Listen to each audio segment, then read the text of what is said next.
यहां पर कैपेसिटेंस में एक डिवाइस की बात चल रही है। जैसे रजिस्टर एक डिवाइस है, रजिस्टर जो करंट को रजिस्ट करता है। रजिस्टर जो हम क्लास 10th में पढ़ते हैं, रजिस्टर वो जिसका सिंबल ऐसा था, जो 5 ओम 4 ओम का होता है रजिस्टर, जिसमें हम V = IR लगाते हैं। तो रजिस्टर जो है एक डिवाइस है, रजिस्टर की एक प्रॉपर्टी है, उसका नाम है रेजिस्टेंस। तो रजिस्टर एक डिवाइस, उसकी प्रॉपर्टी रेजिस्टेंस।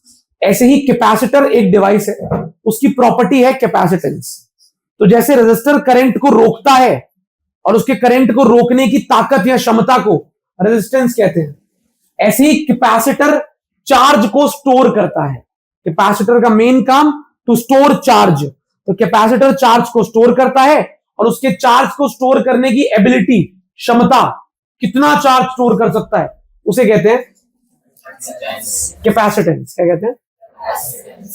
चार्ज को स्टोर करने के लिए पोटेंशियल डिफरेंस नामक फ्यूल चाहिए होता है, कि पोटेंशियल डिफरेंस अगर ज्यादा होगा तो चार्ज ज्यादा स्टोर हो पाएगा, पोटेंशियल अगर कम होगा तो चार्ज कम स्टोर हो पाएगा। तो हम कहते हैं अच्छा कैपेसिटर कौन है? अच्छा कैपेसिटर वो है जो कहता है कि मैं 1 वोल्ट पोटेंशियल पे इतना चार्ज स्टोर कर लूं। दूसरा कह रहा है मैं 1 वोल्ट पोटेंशियल पे इतना चार्ज स्टोर करूंगा। तो जो कैपेसिटर 1 वोल्ट पोटेंशियल डिफरेंस या 1 वोल्ट पोटेंशियल होल्ड करके बहुत ज्यादा चार्ज स्टोर कर सकता है, उसे हम कहते हैं अच्छा कैपेसिटर। तो कैपेसिटर चार्ज को स्टोर करते हैं। ऐसा कई बार होता है कि दो कैपेसिटर दोनों में बराबर चार्ज स्टोर है, 15 कूलम स्टोर है। लेकिन कोई पूछे अच्छा कौन सा है, तो मैं बोलूंगा दोनों का पोटेंशियल बताओ। दोनों का पोटेंशियल, अगर एक ने 15 कूलम स्टोर करने के लिए 5 वोल्ट पोटेंशियल डिफरेंस रखा है और एक ने 15 कूलम स्टोर करने के लिए 3 वोल्ट पोटेंशियल डिफरेंस रखा है, भाई 3 वोल्ट पे 15 कूलम स्टोर कर लिया इसने 5 वोल्ट पे 15 कूलम किया, तो कौन कम से कम वोल्टेज में ज्यादा चार्ज स्टोर कर पा रहा है? ये वाला। तो जो भी कैपेसिटर कम से कम वोल्टेज के डिफरेंस को मेंटेन करते हुए ज्यादा से ज्यादा चार्ज को स्टोर कर पाता है, उसे हम कहते हैं, क्या कहते हैं? अच्छा कैपेसिटर। क्या बोलते हैं? उसकी कैपेसिटेंस ज्यादा होती है, उसकी कैपेसिटेंस ज्यादा है। तो कैपेसिटेंस ज्यादा किसकी? जो कम से कम पोटेंशियल डिफरेंस में ज्यादा चार्ज स्टोर कर सके, क्योंकि मेन एम और मेन काम कैपेसिटर का चार्ज को स्टोर करना ही है। हां, उसकी चार्ज को स्टोर करने की ताकत या कितना ज्यादा चार्ज स्टोर कर सकता है, वो एबिलिटी, उसको हम कैपेसिटेंस कहते हैं। तो क्या आप कैपेसिटर और कैपेसिटेंस में क्लियर है कि कैपेसिटर एक चीज का नाम है, कैपेसिटेंस उसकी एबिलिटी, उसकी पावर या उसकी प्रॉपर्टी है कि वो कितना ज्यादा चार्ज कितने कम से कम पोटेंशियल में स्टोर कर सकता है। ठीक है, तो कैपेसिटर में चार्ज स्टोर होता है, पोटेंशियल डिफरेंस मेंटेन करते हैं तो चार्ज स्टोर होता है। पोटेंशियल डिफरेंस कम से कम में ज्यादा चार्ज स्टोर करने वाला अच्छा कैपेसिटर होता है। एक दो बातों पे और आते हैं कि ये भाई साहब कैपेसिटर जो होते हैं ये काम कैसे करते हैं, ये काम कैसे करता है, अपने अंदर चार्ज स्टोर कर कैसे पाता है, ऐसा क्या पावरफुल हो जाता है कि हम एक प्लेट रखते हैं और उसके अंदर चार्ज स्टोर हो जाता है। कुछ ना कुछ तो अंदर का लॉजिक है कि कैपेसिटर में चार्ज रहता कैसे है, टिकता कैसे है। How capacitor is able to store a large amount of charge, एक बहुत बड़ा amount of charge capacitor store कैसे कर पाता है, इस पर भी हम बात करेंगे। पर उससे पहले एक बार मैं इस जनरल कैपेसिटेंस टर्म पे जाता हूं। ठीक है, प्रिंसिपल बाद में आते हैं, कैपेसिटर की बात करते हैं। कैपेसिटर बताया मैंने, अरेंजमेंट ऑफ, ज्यादातर कैपेसिटर जो होते हैं चार्ज स्टोर करने वाले डिवाइसेस, कैपेसिटर, इनके अलग अलग शेप होते हैं, पर ऑलमोस्ट सभी शेप्स में 2 प्लेट होती है। क्या होती है? हमारे पास सिलेंडर वाले कैपेसिटर भी होते हैं, स्फेयर वाले कैपेसिटर भी होते हैं। तो सिलेंड्रिकल भी होता है, स्फेरिकल भी होता है, बहुत तरह के होते हैं। भाई साहब बाहर रहो दोनों, ठीक है। तो स्फेरिकल भी होता है, सिलेंड्रिकल भी होता है, बहुत अलग अलग तरह का कैपेसिटर हमारे पास होते हैं, स्फेरिकल, सिलेंड्रिकल, पैरेलल प्लेट वाले, नॉर्मल सीधे सीधे, ठीक है। पर जितने भी कैपेसिटर हमारे पास होते हैं सब में 2 प्लेट होती है। इक्का दुक्का एक्सेप्शन है इसके कि बिना 2 प्लेट के भी चार्ज स्टोर कर पाते हैं। तो हर कैपेसिटर में 2 प्लेट होती है, मैंडेट तो नहीं बोलूंगा लेकिन 99%। तो कैपेसिटर क्या होता है, कोई आपसे प्रश्नावली करे, कोई एमसीक्यू में आए, कोई स्टेटमेंट्स की बात हो, तो आप जनरली डिफाइन कर सकते हो कि कैपेसिटर क्या है? Arrangement of 2 conductor separated by insulating medium that is used to store electric energy and electric charge. तो 2 कंडक्टर से मिलकर बनता है, उन दोनों कंडक्टर के बीच में एक इंसुलेटिंग मीडियम होना चाहिए। ऐसा ना हो ये लोहा, ये भी लोहा, और बीच में भी लोहा। अरे नहीं, कंडक्टर हो गया वो तो। कंडक्टर बीच में ऐसा मीडियम जहां चार्ज उड़ के नहीं जा सकता, चार्ज ट्रेवल नहीं कर सकता। इंसुलेटिंग मीडियम होना चाहिए, हवा, वैक्यूम, पानी, ठीक है, पानी में भी कभी कभी चल जाता है चार्ज, अगर डिस्टिल्ड वाटर ना हो तो ऐसा मीडियम होना चाहिए जहां बीच में, ऐसा मीडियम होना चाहिए जहां पे चार्ज मूव ना कर सके। तो दो प्लेट और बीच में एक इंसुलेटिंग मीडियम, ये सेटअप बन जाता है एक कैपेसिटर। आप इसमें चार्ज स्टोर कर पाते हो, और ऑब्वियसली आप चार्ज स्टोर करोगे तो एनर्जी भी स्टोर। आधे बच्चे इस बात को समझ नहीं पाएंगे, लेकिन जिसने लास्ट से लास्ट क्लास पढ़ी थी उसे पता है कि दो चार्जेस के बीच में एनर्जी होती है हमेशा। तो अगर आप दोनों प्लेट में चार्ज स्टोर कर रहे हो तो उन दोनों प्लेट्स के चार्जेस के बीच में इलेक्ट्रिक एनर्जी Q × 2/R तो स्टोर होगी। तो जब भी आप कैपेसिटर के बारे में बात करें कोई आपसे, आपके मन में इमेजिन हो जाना चाहिए दो प्लेट्स, दो कंडक्टिंग प्लेट्स, कंडक्टर्स, और बीच में कुछ खाली दूरी, ठीक है, और उन प्लेट्स के बीच में चार्ज और इलेक्ट्रिक एनर्जी स्टोर होते हैं। तो ऐसे औजार को, ऐसे डिवाइस को हम कहते हैं कैपेसिटर, ठीक है। इसकी कोई डेफिनेशन पेपर में आने वाली नहीं होती, आपके मन में एक इमेज बनती है इसकी, वो क्लियर होनी चाहिए कि ये कैपेसिटर होता क्या है। कल को वो 4 रियल लाइफ ऑब्जेक्ट लेगा, एमसीक्यू में आता है, 4 ऑब्जेक्ट लेगा रियल लाइफ और बोलेगा इनमें से कौन सा कैपेसिटर की तरह काम कर रहा है। आपको अगर कैपेसिटर की डेफिनेशन पता होगी तो आप एकदम से बता दोगे कौन सा कैपेसिटर की तरह काम कर रहा है, ठीक है। दो पैरेलल प्लेट, बीच में इंसुलेटेड मीडियम, और दोनों प्लेट्स के बीच में एनर्जी और इलेक्ट्रिक चार्ज स्टोर होता है।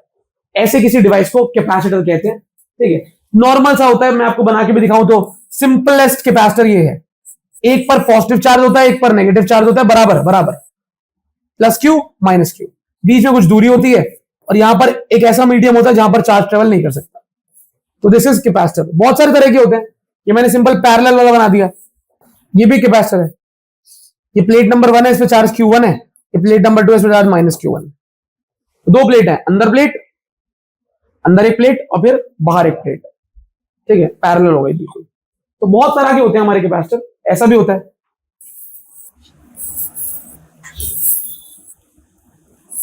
+Q -Q, ये दो प्लेट्स हो गई सेपरेटेड बाय मीडियम, बीच में इंसुलेटेड मीडियम। तो ये सारे कैपेसिटर है। कैपेसिटर में दो प्लेट होनी जरूरी है, ठीक है, और दोनों प्लेट में चार्ज बराबर होता है लेकिन ऑपोजिट होता है। डाइपोल याद है, डाइपोल, दो चार्जेस इक्वल एंड ऑपोजिट। तो कैपेसिटर की प्लेट्स पर भी चार्ज जो होते हैं बराबर होते हैं और ऑपोजिट होते हैं, एक पे -Q तो एक पे +Q। तो ऐसा दिखता है एक कैपेसिटर, ऐसी इमेज बननी चाहिए। इमेज सही बनेगी तो चैप्टर भी समझ में आएगा। आगे अगर बात करते हैं तो कैपेसिटेंस पे आते हैं। एक कैपेसिटर की कैपेसिटेंस होती क्या है, अभी तो मैंने आपको बताया था देवांश, जस्ट अभी 1-2 मिनट पहले मैं बात कर रहा था। कैपेसिटेंस उसकी ताकत होती है कि वो कितना चार्ज स्टोर करता है, कितनी कम वोल्टेज में। जितनी कम से कम वोल्टेज में ज्यादा चार्ज स्टोर कर पाए, अच्छा कैपेसिटर है, कैपेसिटेंस ज्यादा है। कैपेसिटेंस शब्द निकल के आता है कैपेसिटी से, कहां से? कैपेसिटी समझते हो कि अगर मैं बोलूं कि यहां पर एक मैं टैंक रख दूं तो उस टैंक की कैपेसिटी कितनी है, मतलब उसमें कितना पानी आ सकता है, ठीक है। तो ऐसे ही एक कैपेसिटर की कैपेसिटी कितनी है, उसमें कितना चार्ज आ सकता है, उसे कहते हैं कैपेसिटेंस। पर याद रखना, कैपेसिटेंस की जनरल डेफिनेशन बड़ी लॉजिकल है। वो कहती है कि आप कम से कम वोल्टेज में, कम से कम पोटेंशियल डिफरेंस में जितना ज्यादा चार्ज स्टोर कर पाओ, उतना कैपेसिटर की कैपेसिटेंस ज्यादा है, कैपेसिटर की पावर ज्यादा है। अच्छा कैपेसिटर कौन? जो कम वोल्टेज में ज्यादा चार्ज स्टोर करे। तो हमने कहा कम वोल्टेज को डिफाइन करो भाई, तो उसने डिफाइन कर दिया कि कैपेसिटेंस का मतलब है 1 वोल्ट पोटेंशियल डिफरेंस मिलने पर आपका कैपेसिटर कितना चार्ज स्टोर कर पाए। याद रखो, कैपेसिटर को चार्ज को स्टोर करने के लिए पोटेंशियल डिफरेंस चाहिए। कैपेसिटर साफ कहता है भाई साहब आप पोटेंशियल डिफरेंस मेंटेन करो, मैं चार्ज स्टोर कर लूंगा। पोटेंशियल डिफरेंस ले आओ, दोनों प्लेट के बीच में पोटेंशियल का डिफरेंस होना चाहिए। 5 volt 2 volt, 5 volt -5 volt, 4 volt -4 volt, potential का डिफरेंस होना चाहिए। पोटेंशियल डिफरेंस है तो चार्ज स्टोर हो जाएगा। जितना ज्यादा पोटेंशियल डिफरेंस है उतना ज्यादा चार्ज स्टोर हो जाएगा। तो कैपेसिटर को चार्ज स्टोर करने के लिए अपने प्लेट्स के बीच में क्या मेंटेन करना पड़ता है? Potential difference. ये इमेज बननी चाहिए, जितने बच्चे यहां बैठे हैं सबके दिमाग में क्लियर इमेज बननी चाहिए कि पोटेंशियल डिफरेंस अगर मेंटेन नहीं हुआ प्लेट के बीच में तो कैपेसिटर चार्ज को स्टोर नहीं करा पाएगा। कैपेसिटर चार्ज को स्टोर इसलिए करा पाता है कि प्लेट्स के जो पोटेंशियल डिफरेंस होता है, पोटेंशियल डिफरेंस होता है। अब हमें नापना था किसकी कैपेसिटी ज्यादा है, तो हमने डिफाइन कर दिया कि अगर मैं दो कैपेसिटर है, दोनों कैपेसिटर के प्लेट्स के बीच में 1-1 वोल्ट का पोटेंशियल डिफरेंस देता हूं, और ये भाई साहब 12 कूलम स्टोर कर लेते हैं 1 वोल्ट से, और ये भाई साहब 2 कूलम स्टोर करते हैं 1 वोल्ट से, तो किसका कैपेसिटेंस ज्यादा होगा? 12 वाले। 1 वोल्ट पोटेंशियल डिफरेंस में जो ज्यादा चार्ज स्टोर कर पाता है उसकी कैपेसिटेंस ज्यादा होती है। जो 1 वोल्ट पोटेंशियल डिफरेंस में ज्यादा चार्ज स्टोर कर पाता है उसकी कैपेसिटेंस। सारे शब्द अलग हैं तो आप कंफ्यूज हो सकते हो, पर मन में मेरे साथ रिपीट करोगे तो शायद बात बन जाए, दिमाग में रह जाए। तो भाई यहां पर एक डेफिनेशन लिखी है, उसी से बनी है कि यार 1 वोल्ट, क्या 1 वोल्ट पोटेंशियल डिफरेंस में, potential difference by unit amount लिखा है ना यहाँ पे, potential difference by unit amount. तो कहानी अभी समझोगे आप कि एग्जैक्टली कैसे चार्ज आता है, कैसे स्टोर होता है, सब कुछ मैं बताऊंगा अभी। लेकिन अभी के लिए कैपेसिटेंस को डिफाइन कैसे करोगे? कैपेसिटर को तो कर दिया, एक डिवाइस जिसमें 2 पैरेलल प्लेट है, बीच में से मीडियम है, उन प्लेट के बीच में एनर्जी और चार्ज स्टोर है, वो एक कैपेसिटर है, कर दिया। कैपेसिटेंस को डिफाइन कैसे करेंगे? हम करेंगे, कैसे करेंगे? द चार्ज स्टोर, क्या between the plates of capacitor when the potential difference between the plates is. इतना आसान डेफिनेशन भी तुम याद रख सकते हो। चार्ज स्टोर पर वोल्ट, ऐसे बोल सकते हैं, charge store in the plate of capacitor पर वोल्ट। तो यहां पर इसका एक फॉर्मूला निकल के आता है कैपेसिटेंस का। Capacitance is equal to Q upon V, Q upon charge stored per unit voltage, per unit potential difference. ठीक है, जैसे ही आप पोटेंशियल डिफरेंस को 1 पुट करोगे ना, चार्ज और कैपेसिटेंस बराबर आ जाएंगे। तो 1 वोल्ट पोटेंशियल डिफरेंस पर जो चार्ज स्टोर होता है, जो चार्ज स्टोर होता है वो चार्ज ही तो कैपेसिटेंस होता है। ठीक है, तो ये फॉर्मूला है C is equal to Q by V, C is equal to Q by V. ये फॉर्मूला है C निकालने का, कैपेसिटेंस निकालने का, इसे बोलते हैं हम कैपेसिटेंस। और कैपेसिटेंस का इकलौता बेसिक फॉर्मूला यही है, कैपेसिटेंस, पोटेंशियल डिफरेंस और यह है चार्ज स्टोर्ड।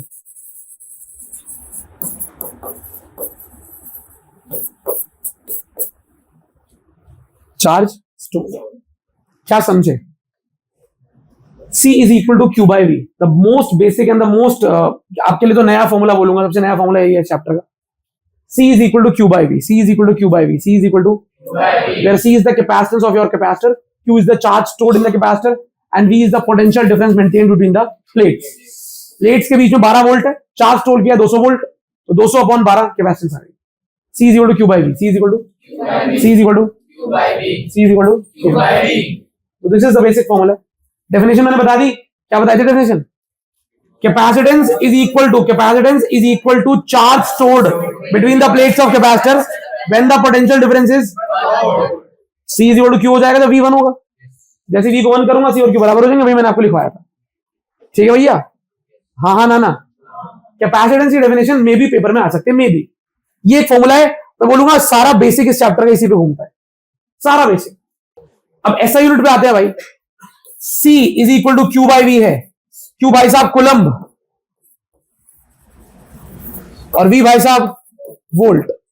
तो कैपेसिटेंस का यूनिट होता है कूलम्ब पर, और कूलम्ब पर वोल्ट को हम बोलने लग गए फराड। क्या? FARAD, बस फराड। तो कूलम्ब पर वोल्ट को बोलने लग गए फराड। तो कूलम्ब पर वोल्ट बोलो या फराड बोलो, दोनों ही कैपेसिटेंस के ऐसा यूनिट है, कूलम्ब पर वोल्ट या फराड। मार्केट में फराड चलता है पर कूलम्ब पर वोल्ट ही फराड है। ठीक है, C is equal to Q by V, Q for coulomb, charge का कूलम्ब होता है, पोटेंशियल का वोल्ट होता है, तो कैपेसिटेंस का आ जाता है कूलम्ब पर वोल्ट। और इसको फराड बोलते हैं क्योंकि फराड भाई साहब ने ऑब्वियसली चार्जेस की फील्ड में बहुत काम किया था, इसलिए इसे फराड बोलते हैं, फराड, FARAD। तो कैपेसिटेंस का ऐसा unit farad. Capacitance of a conductor, capacitance of a conductor. भैया कंडक्टर भी एक कैपेसिटर होता है, हाँ एक स्पेशल केस है, एक अलग सा स्पेशल केस है जहां पे हम कह रहे हैं कंडक्टर भी एक क्या होता है, कैपेसिटर। कंडक्टर में भी चार्ज स्टोर किया जा सकता है। तो आप सोचो ना यार, अर्थ एक कंडक्टर है, अर्थ एक, ये कॉमन बात है, ये स्कूल का और बोर्ड का एमसीक्यू है कि अर्थ क्या है, कैपेसिटर है, कंडक्टर है, इंसुलेटर है, डाइलेक्ट्रिक है। तो अर्थ एक कंडक्टर है, क्या है भाई साहब, में कितना चार्ज डाल दो लेता है। आप जो लाइटनिंग होती है, बिजली गिरती है, तो आप वो लाइटनिंग रॉड लगाते हो, सारा चार्ज कहां जाता है, अर्थ के अंदर। सबके घरों से अर्थिंग वायर कहां जा रही है, अर्थ के अंदर। तो जितना भी एक्स्ट्रा चार्ज कलेक्ट होता है कहीं भी कहां चला जाता है, अर्थ के अंदर। आपने देखा होगा जो ट्रांसफॉर्मर लगे होते हैं, कई बार उनके उनके साइड से एक तार टेढ़ी आ रही होती है और वो अर्थ के अंदर गड़ी होती है, देखिए कभी वो कई पोल्स होते हैं उनके आगे आ रही होती है, तो वो बिल्कुल न्यूट्रल अर्थ वायर होती है। और आप ये जो अपने घरों के सामने देखते होंगे 3 या 4 तारें चलती होंगी, इन चारों में से 3 तो फेज वायर होती है, लाइव वायर, और एक होती है अर्थ वायर। अर्थ वायर, तो वो अर्थ वायर इन सब की एक्स्ट्रा बिजली लेकर अर्थ के अंदर भेज रही होती है लगातार, हर रोज, हर सेकंड। तो इतनी सारी बिजली अर्थ के अंदर जा रही है, इतना सारा चार्ज अर्थ के अंदर जा रहा है, अर्थ भाई साहब खुश है, चल कोई दिक्कत। तो अर्थ एक बहुत बढ़िया कंडक्टर है, कितना भी चार्ज स्टोर कर पाते हैं, हमें ऐसा लगता है उसके अंदर, और कर भी पाते हैं हम। तो अर्थ एक कंडक्टर है, तो कंडक्टर भी चार्ज स्टोर करते हैं, कैपेसिटर ही नहीं करते। कैपेसिटर तो करते ही करते हैं, कैपेसिटर ज्यादा इफेक्टिव होते हैं। अगर अर्थ के साइज का कैपेसिटर बना दे, जन्नत हो जाए, पता नहीं कितना चार्ज स्टोर कर सकता है वो। पर अर्थ कैपेसिटर से डाउनग्रेड लेवल, नीचे लेवल पे कंडक्टर है। कंडक्टर भी चार्ज स्टोर करता है पर उतना नहीं करता। तो अगर कंडक्टर भी चार्ज को स्टोर कर रहा है तो कैपेसिटेंस तो कंडक्टर की भी होनी चाहिए। कैपेसिटेंस क्या होता है? कौन कितना चार्ज स्टोर कर रहा है। कैपेसिटर करता है, उसकी कैपेसिटेंस होती है। जब कंडक्टर चार्ज स्टोर कर रहा है, कंडक्टर की भी तो कैपेसिटेंस होनी चाहिए। तो कंडक्टर की कैपेसिटेंस को नॉर्मली डिफाइन करते हैं measure of its ability to hold electric charge. Measure of its ability to hold electric charge. एक दूसरा पर्सपेक्टिव बिल नीचे लिखा हुआ है, वो भी आपको समझ नहीं आएगा, वो मैं आपको जब प्रिंसिपल करा दूंगा तब समझ में आएगा आपको कि ऐसा क्यों लिखा है कि 1 वोल्ट पोटेंशियल बढ़ाने के लिए जो चार्ज चाहिए। ठीक है, ये मैं आपको समझाऊंगा। पहले आप अभी यही याद कर सकते हैं कि कंडक्टर की कैपेसिटर क्या होता है, ability of the conductor to hold charge. अब मान लो यहां पर 4 अलग अलग कंडक्टर हैं, एक क्यूब है, एक क्यूबॉइड है, एक स्फेरिकल है, एक का साइज छोटा है, एक का साइज बड़ा है, एक का साइज बहुत बड़ा है। तो कोई मुझसे पूछे इनमें से कौन ज्यादा चार्ज स्टोर कर सकता है, तो मैं सिंपल बोलूंगा भाई स्टोर करके देखो, देखो कौन कितना कर पाता है। एक तो ये तरीका है, और दूसरा तरीका है कि आपको जानकारी हो कुछ बातों की। क्या है वो बातें? देखो, कंडक्टर के अंदर आप कितना चार्ज स्टोर कर सकते हो डिपेंड किस पे करता है, ध्यान से देखना। Size and shape of the size and shape of the conductor. जितना बड़ा होगा आप उतना ज्यादा चार्ज स्टोर कर सकते हो, कंडक्टर जितना छोटा होगा उतना कम चार्ज स्टोर कर सकते हो। ठीक है। Nature of the surrounding medium. Nature of the surrounding medium मतलब क्या है इसका? मतलब क्या है इसका? आपने उस कंडक्टर को कहीं तो रखा होगा, आसपास हवा होगी, पानी होगा, कुछ और होगा। तो जो आसपास का मीडियम है वो भी डिसाइड करता है कि कंडक्टर कितना चार्ज स्टोर कर पाएगा। एक कंडक्टर के अंदर कितना चार्ज स्टोर होगा वो इन 3 बातों पर डिपेंड करता है। Size and shape of the conductor, size and shape of the nature of the surrounding medium, और presence of other conductors in neighbourhood. मतलब मेरी बात को ध्यान सुनो, ये एक डब्बा है, सुन लो इधर, ये एक डब्बा है, ये कितना चार्ज स्टोर कर पाएगा, ये कंडक्टर कितना चार्ज स्टोर कर पाएगा, किस पे डिपेंड करता है? सुनो, इसके शेप साइज पे, इसके शेप साइज पे। आसपास कोई और ऐसा या कैसा भी कंडक्टर तो नहीं है इस पे। और तीसरा, आसपास का मीडियम क्या है, वैक्यूम है, एयर है, वाटर है, ऑयल है, क्या है। इन 3 बातों पर डिपेंड करता है कि कितना चार्ज स्टोर कर पाएगा। दोबारा, एक कंडक्टर कितना चार्ज स्टोर कर पाएगा, ये 3 बातों पर डिपेंड करता है। 2 ऑप्शन होते हैं, कॉपी में डालो या दिमाग में डालो। क्या होते हैं? क्या चूज करना चाहिए? दोनों। हर जिंदगी में हर चीज एमसीक्यू है, ये या वो। कभी कभी दोनों ही ऑप्शन गलत होते हैं, कभी कभी दोनों ऐसे ही होते हैं। नहीं भैया, एक हमें आदत पड़ गई है, एक चूज करो भाई। 3 फैक्टर थे, दोबारा से 3 फैक्टर बता दो। एक कंडक्टर, देखो मैं जो बोल रहा हूं ना वही बुलवाऊंगा अभी। चलो किसी एक को मौका दूंगा ना, एकदम से बुलवाएंगे ना, साइड चेंज करके। जैसे बोल रहा हूं ऐसे बोलना, हिंदी में बात कर रहा हूं मैं। एक कंडक्टर कितना चार्ज स्टोर कर सकता है, एक कंडक्टर की कैपेसिटेंस कितनी होगी, ये 3 बातों पर डिपेंड करता है। एक, उस कंडक्टर का शेप और साइज क्या है। दूसरा, उस कंडक्टर को किस मीडियम में रखा गया, आसपास का मीडियम क्या है। तीसरा, उस कंडक्टर के आसपास कोई और कंडक्टर है कि नहीं। 3 बात।